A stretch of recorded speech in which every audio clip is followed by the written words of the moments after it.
Katrina Innovations podcast for Monday, October 3rd, 2005, show number 30, brought to you from Palo Alto, California via New Orleans.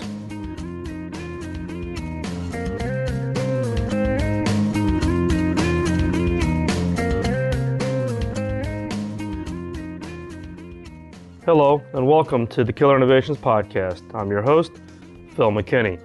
Before we get started, please keep in mind that the opinions and information expressed in this podcast are mine and mine alone and do not necessarily reflect those of my past, current, or future employers. Well, I'm just back. I actually flew in late last night from New Orleans. I'll talk more about New Orleans in the segment one of today's show. Thanks for the feedback. Got a lot of emails while I was offline in New Orleans, so it's going to take me a little while to catch up and reply, but be confident I will get back to each and every email that is sent in. If you'd like to send me an email, please send it to podcast@killerinnovations.com, or you can always leave me a voicemail message on 703-636-4460. If you leave me a message, I'll play it at the end of the upcoming podcast. This week, there were no messages left, so I'm feeling lonely. So if you have questions, comments, feedback, feel free to call the feedback line, and I'll play it again on an upcoming podcast. Or as always, you can also Skype me at Phil_McKinney. This week, I was offline while I was in New Orleans. I finally was able to log in Sunday morning before I flew back and saw an absolutely astronomical jump in the number of subscribers now listening to the podcast. Well, a little further investigation, I figured out why. On the front page of the Apple iTunes podcast page, the Killer Innovations podcast was highlighted under the category of business. So a number of new listeners, thank you for joining in. Now we're up to 30 shows, which means there's roughly 15 hours of back material on Killer Innovations that you can now have the enjoyment of trying to get caught up on. Today's show is going to be shorter than normal. For those of you who are regular listeners know that there's typically 3 segments. Segment 1 really talking about processes, tools, and tricks of innovation. Segment 2 typically looks at emerging trends or weak signals, early things that are underway that could potentially give you a hint to an upcoming innovation. And then segment 3, we talk about the killer question of the week. Given everything that's gone on this last week in New Orleans, this show is only going to have both segment 1 and segment 3. We're going to skip segment 2 today, so the show is going to be a little shorter than normal, and hopefully you'll bear with me on that. So, segment 1, what I'm going to talk about really is what I call Katrina Innovations. I flew down to New Orleans was it Monday, I guess it was. Actually, I couldn't even fly to New Orleans. I had to fly to Mobile, Alabama, and then drive 3.5 hours to New Orleans. The New Orleans airport at that point last Monday was not open for any commercial flight traffic. It was still only open for military flights as a result of Hurricane Katrina. And even at that time of night, you could clearly see the total destruction, the total devastation of New Orleans. No matter what you've seen on TV, what you've read in the newspaper, being on the ground in New Orleans, just the total destruction is orders of magnitude worse than anything that could be portrayed. It's the one situation where the news is actually underselling the total destruction. My role in New Orleans, I was asked to put together a team and go in and help bring back up critical communications infrastructure in New Orleans. And I'll talk a little bit more about what we actually did here later on in the show. But focus was primarily in being able to enable some kind of a communications infrastructure in and out of New Orleans. And so that was really, what my role there was. One of the things, though, when I arrived in New Orleans, that I thought, was kind of, I wouldn't say unique, but it was something that I picked up on that I had not noticed in other situations. I was, given my extensive travel, I have this nasty habit of being in countries or areas that are incredibly dangerous. I was in Caracas, Venezuela once when a coup attempt happened and had to be evacuated out. I was traveling in and out of Israel quite often during the heaviest times when there were all the terrorist bombings going on. I was in and out of Russia right around the time when the wall fell and the Russian states were all separating. So I have this kind of nasty habit of having bad timing, I guess, as my wife would say. But one of the things that I saw in Katrina, or with as a result of the Katrina hurricane in New Orleans, is what I would call kind of the MacGyver effect. You're looking at people who literally have lost everything of any kind of possession: homes, cars, boats, papers, photographs. Everything is just totally gone. But during those times when you're faced with that total destruction, or you're in the process of trying to survive the wrath of the hurricane, it really brings out people's ability to respond, to react, to have that level of creativity to solve the problem that they're facing right at that instant. Something that I call the MacGyver effect. Now, for those of you who either aren't old enough to remember the TV show MacGyver, or maybe MacGyver is a show that you've never seen if you're outside the U.S. or not in a country where they have playbacks or reruns. MacGyver was a show that played, I guess it was in the 1980s here in the U.S. And basically it was about this character, this guy who, you could basically give him one stick of chewing gum, 10 feet of twine, and a couple of popsicle sticks, and he could build an entire airplane that could fly 50 people out. And at the end of the show, he always saves the day and was always able to use whatever was around him to solve whatever problem he had. And it was always involved a Swiss Army knife. But when you look at, people facing, danger or survival, I think the MacGyver effect, which is really a kind of a deep down ability to respond and to be creative and to innovate on the fly in order to solve the pressing problem, is something that everybody has. And let me tell you, it was in full bloom in New Orleans while I was there. And one of the things I was trying to think about, what is it that really enables this MacGyver effect from the standpoint of being able to respond to danger or this sense of urgency?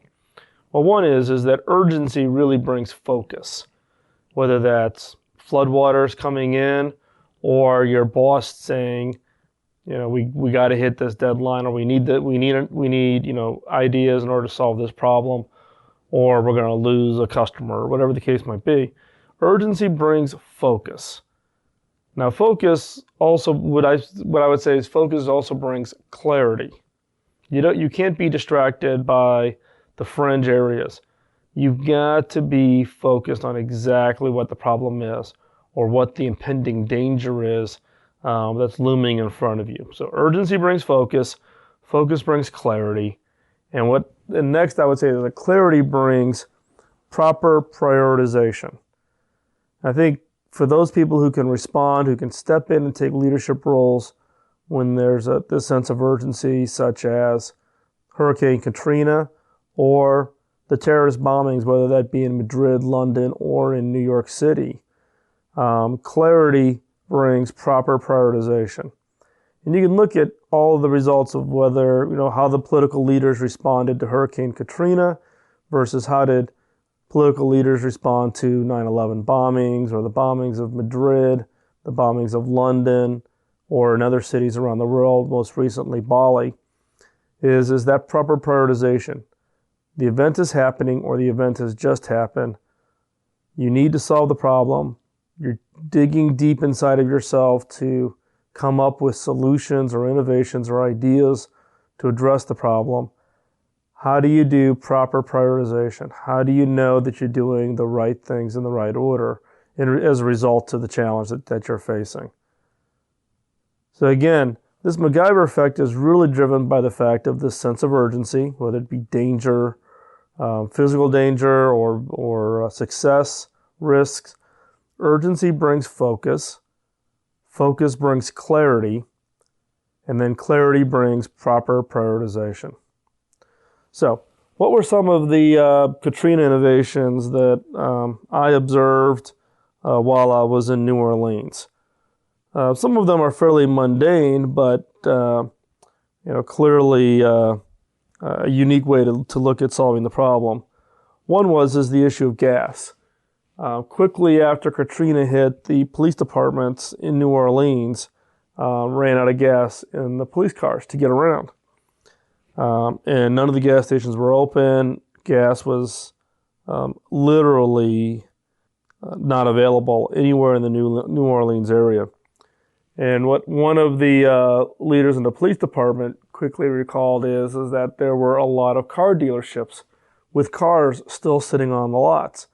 So they sent the police department to literally siphon gas out of all the gas tanks of all the cars sitting on the police lots in order to have that gasoline available for the police cruisers in order to respond to emergencies. The other is that the emergency workers, rescue workers, when they showed up in New Orleans, found out that none of the communications infrastructure was up and operational, either from damage to equipment such as towers, or by the fact of loss of electricity, or out of service because of severe flooding. And what the emergency workers quickly did was procure literally any of the, cheap, what we call family radio services or FRS radios here in the U.S.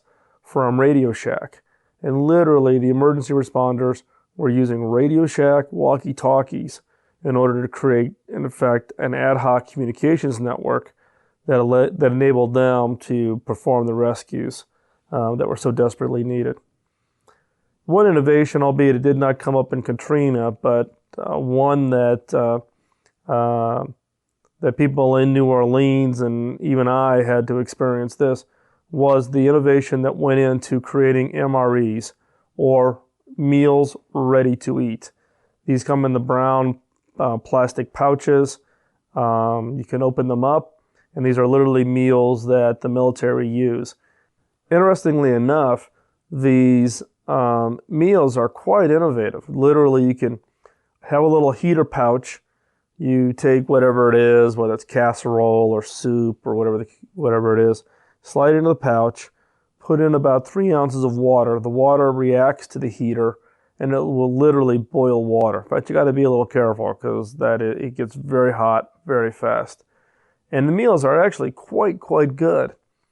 And for people, the people in New Orleans, where you didn't have any water, no electricity, no ice, no grocery stores open, for the last month, those MREs became literally the lifeline for the residents. The other innovation is not so much in the form of anything physical, but in the issue of process. While I was in New Orleans, not only was I working on trying to bring up the communications infrastructure, but I was also working with a faith-based nonprofit charity organization that was providing critical foods, water, ice, hot meals to the residents of New Orleans. But the challenge in New Orleans is getting some of those resources. You cannot get ice, water, diesel fuel up until recently from anywhere other than from the government. And this nonprofit organization was having some real struggles in being able to get into the supply chain to get these resources delivered to them so they could distribute it to the residents. So a couple of us stepped in, did a little MacGyver thinking, and was able to procure a couple of tractor trailer loads of ice and water and other critical supplies to this organization so that they could begin distributing that to the residents. I'm not going to go into the details of how that was done. Everything was above board, but it did require a lot of creativity and convincing and working around the processes in order to get those critical supplies. Some critical basic innovations that I saw that were just clearly lacking. And it was evident that nobody was really sitting down and trying to address what I would really call the critical basic needs following such a large disaster as Hurricane Katrina in New Orleans. And one was housing. Basically, they evacuated everybody out, put everybody up into hotels. Now they're informing the people in the hotels that they have 2 weeks to find permanent housing. And there's literally nothing left in New Orleans. People's houses are destroyed. And there's no thinking and no creativity being applied to what are the options for housing for these people until their house gets repaired, replaced, whatever. There's just a clear lack of thinking about just things like this basic, like housing, food. Many people, if you read the paper, you're going to have the impression that New Orleans is coming back to life. Today's USA Today had an article talking about, the mass, church mass that was said down in the French Quarters, downtown New Orleans, showing inside. They showed pictures of people sitting in bars, drinking. Believe me, those are all illusions about what's really there. And the fact is that many residents of New Orleans have been off work for over a month, meaning no paycheck. So, if they come back in and they need to locate temporary housing, how do they pay for it? If they want to go to the grocery store and buy food, how do they pay for it? Water. You would not believe the issues or the challenges in securing water. Many parts of New Orleans still do not have water, sewers, or electricity. And then what I would classify really as the fourth critical piece that I think lacked any pre-thought to such a large disaster is communications. Whether that be broadband, cellular voice, landline voice, whatever means of communications you want to use. But I saw a lot of innovations being applied, a lot of creativity in response to the urgent needs that existed to solve the problems on the ground in New Orleans. But what I also saw was clearly any kind of lack of thinking prior to the disaster around housing, food, water, and communications. Now in there, some people would throw sanitation, sewers, toilets, as a fifth area. But we as humans I found and experienced in New Orleans, can be very creative in that space. But what you cannot be creative on is housing, food, water, communications. Those are fundamental basic needs that need to be there.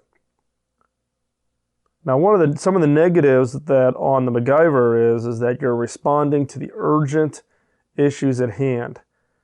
And now, I wouldn't say that the crisis is over. Believe me, having been in New Orleans, the crisis is far from over. But hindsight is 2020. And one of the things that we need to do, not just here in the U.S., but on a worldwide basis, is to take a look at what happened in New Orleans and learn from it. And again, highlighting the fact that there was lack of any kind of scenario or any kind of pre-thinking around the housing, food, water, communications infrastructure. With just a little bit of pre-effort, I believe that there's a huge, huge payoff. If we thought about what would happen if a city of 3 to 4 million residents had to be completely evacuated, where would you place them? If you had to feed 4 million residents, all within a 300-mile radius of a disaster, how would you feed them? How would you get them food? I mean, the key here is that once you've gone through a little bit of that pre-thinking, you may not have come up with the perfect answer, but when the disaster happens, you can see patterns. You can see patterns that you've already thought about, and they can help you trigger solutions to the problem. Now, what many of you may be asking is okay, that's great. You're trying to tie this into innovation. What is it that you actually experienced in New Orleans, Phil? What is it you actually saw? And let me tell you, I came back from New Orleans changed. It's hard, not to have something like going to New Orleans impact you when you hand out a case of water, a few MREs, and a bag of ice, and an older couple are literally crying and hugging you, thanking you for being there to give them water. One night, this nonprofit organization that I'm involved in was serving meals, free food, basically 3 hot meals a day, breakfast, lunch, and dinner. Mother, 3 little girls came in for dinner one night. I think this was last Wednesday. The 7-year-old, it was her birthday, but they had lost everything. She'd been out of work, had not received a paycheck. They were living the 4 of them were sleeping on a single mattress on the floor of an apartment. And it was the 7-year-old's birthday. And we all scrambled, searched our bags, searched our briefcases to pull together something that we could use as a birthday present for this 7-year-old girl.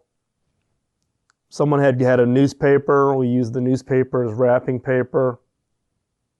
The cook hurriedly tried to use whatever he could to make a little cake. We used matches for candles. It was a scramble to try to pull something together. Someone had Play-Doh in their car from their kids, but try to create some kind of normality for this family. I mean, it's just absolutely heartbreaking. We were in Jefferson Parish. Parish in New Orleans is the equivalent of a county, but we were serving food into St. Bernard Parish, which is one of the hardest hits. On the drive there on the highway, you could literally drive 10, 15 minutes at full highway speed. You would be the only ones on the highway, and as you looked left and right, you didn't see a single house standing. There were ocean-going barges that were inland, meaning not near any water. There were cars on top of houses.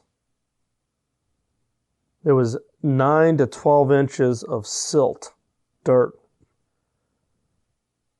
The contamination level was so high that any volunteers coming in had to have shots before they would even let you into the area. It was so contaminated that this particular nonprofit organization that I was involved in couldn't even cook in some of the areas. We had to truck hot food in order to serve. The smell. For any of you who've ever traveled overseas and you've gone into certain countries that that just have, smells that you just, where you have large human population living very, very closely together. Well, those smells are nothing compared to the smells in New Orleans. The base camp where we were set up had 4 to 5 feet of water in it just a week before. You could see the water lines on the front of the buildings. The airport, the New Orleans airport, for those of you who followed the news, was transformed into a hospital. Well, the floor in the New Orleans airport is carpet, and you cannot sanitize carpeting. So they were literally, when I flew out yesterday, they were in the process of ripping out all the carpeting, any upholstery, any porous material, anything inside the New Orleans airport in order to remove it and burn it because of potential contamination from patients that were brought to the airport to be made into a makeshift hospital. In my case, my role there was to bring up communications infrastructure. And through donations of companies such as GSI in New Jersey, who FedExed a 1.5-meter satellite dish to me in New Orleans, and who also secured donation of satellite access, we were able to bring up the first broadband access into New Orleans. We were able to wire up a very large circus tent as a Wi-Fi hotspot, allowing anybody, including relief workers, residents, to come in and be able to get out and get onto the broadband access to access their emails, connect with family members, or to apply for disaster relief support from the government. And, as I said, earlier, I came back changed. You go to a disaster, something like Hurricane Katrina, and when you think you've got it all figured out from the standpoint of what's important and what's not important, but when you go to Katrina, it really forces you to rebalance the scale. When you see people literally, crushed emotionally when they come back for the first time after being gone for a month. And this last week was the first week they were allowing people back into New Orleans. People coming back in and realizing that there's literally nothing to come back to. You quickly realize what's really important and what's not really important. One of the concerns I have for New Orleans is the fact that it's coming out of the news. There's less and less emphasis on it. And based on what I saw, and I tell you, it is unbelievably devastating, the extent of the damage to New Orleans from both the hurricane and then the subsequent floods. That my best guess is that New Orleans really won't even get restarted for at least 9 months, probably more like a year plus. And even then, I would predict that New Orleans is probably going to be 35, 40, maybe even 45% less population. Many people that I talked to were coming back, saw that they had nothing left, and were moving someplace else. And they will not be going back to New Orleans. New Orleans people still need our help. I don't want to turn this into an ad or a promo or a PSA. But if you have the means and the willingness to help, the people of New Orleans are going to need everybody's help for quite some time. This is not just a quick, the typical hurricane where you go in for 2 to 4 weeks and pull out and everything's back to normal quickly. This is going to be a very, very long-term activity. As I said before, we're going to skip segment 2. We're going to go to segment 3, the killer questions. And actually, with killer questions, we're going to do this in a little bit reverse order, what I call reverse killer questions. And I'm going to tie this again back to what I saw in New Orleans.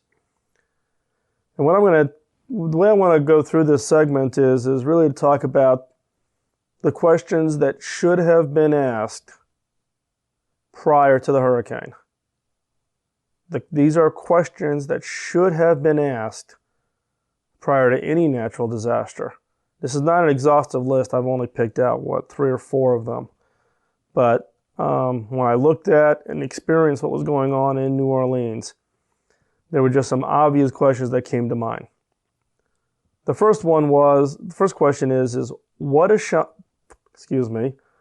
assumptions in my service delivery am I making about my customers' abilities? What assumptions in my service delivery am I making about my customers' ability? Well, the perfect example of this is FEMA, the Federal Emergency Management Agency, which is the federal government side here in the U.S. government that responds to these natural disasters and that provides relief effort, funds, monies to help people get through the disaster. Well, FEMA was telling people 2 things. One is that you need to sign up for your benefits if you were impacted by it. And the way to do that was to visit their website at FEMA.gov. Well, the problem was nobody had electricity. Nobody had broadband access. There was an assumption made by FEMA and by other agencies, both state and local, that residents would have some means of access in order to communicate and to secure their benefits. And this was not the case. Another question: what service level could I offer if I controlled the entire value chain? What service levels could I offer if I controlled the entire value chain? In the case of Katrina, and many of you saw it in the press, and I can go into all kinds of nitty-gritty details, the fact that the value chain, meaning recovery from the disaster and support for the survivors, there was huge battles between local, state, and federal governments. And the fact that no one group controlled the entire value chain. And believe me, coming out of New Orleans and having been on the ground, I am now a big believer that one organization, one agency needs to be controlling the entire value chain. The handoffs, the politics, the processes between the local, state, and federal are significantly slowing down the recovery efforts in Louisiana and specifically New Orleans. Third question that I think could have been asked prior to Katrina and had a little thought been put into it, could have had a huge impact. And that is, am I designing the core processes to accommodate the exceptions? Am I designing the core processes to accommodate the exceptions? Well, the core processes that the state, local, and federal agencies put in place assumed a certain kind of relief effort being done. And those relief efforts are primarily tied around the disaster. Getting in there, serving food, providing shelter, providing medical care to the victims of the disaster, and then getting out. Well, the problem is that in the case of New Orleans, there's not just a disaster, but there's a recovery. And there's no processes existing to support a 9 to 12 month mission to literally what I call reboot a city. Nobody's ever done it before. How do you reboot a city after an entire city has been evacuated?